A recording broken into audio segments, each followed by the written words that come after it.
করণীয় হলো এক নম্বর পয়েন্ট মনে রাখবেন, ঈমানী চেতনায় উদ্বুদ্ধ হওয়া। কি হওয়া? ঈমানী চেতনায় উদ্বুদ্ধ হওয়া, নিজের ঈমানকে সতেজ করা, নিজের ঈমানকে পরিশুদ্ধ করা।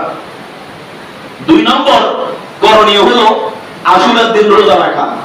আশুরার দিন কি করা? রোজা রাখা। এখন হাদিস অনুযায়ী আমরা রোজা কোন কোন দিন রাখবো বলেন? 9 তারিখ এবং 10 তারিখ আমরা রোজা রাখবো। কথা ঠিক আছে? এরপরে আসেন ক্ষমা প্রার্থনা করা।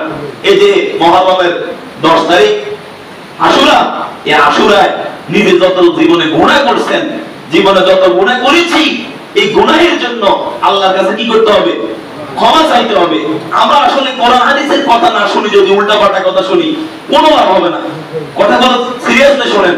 আমরা কি করতে হবে? আশুরার সময় ক্ষমা প্রার্থনা করতে হবে। এখানে এমন কেউ আসেননি যে গত 1 মাসে আপনার গুনাহ নাই, হাত তোলা দিতে পারবেন এরকম কথা বলে না। একজন আসেননি যে আমি সহ যে গত 1 মাসে কোনো গুনাহ করে নেই, এরকম হাত তোলা দেওয়ার কোন লোক আছে? আসেনি? বাংলাদেশেও নেই, আসেনি? বলেন না।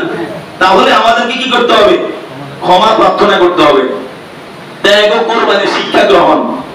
এই মাসটাকে, এই মুহররম মাসটাকে ত্যাগের মাস, এই ত্যাগের মাস মনে করে এটা থেকে শিক্ষা গ্রহণ করতে হবে।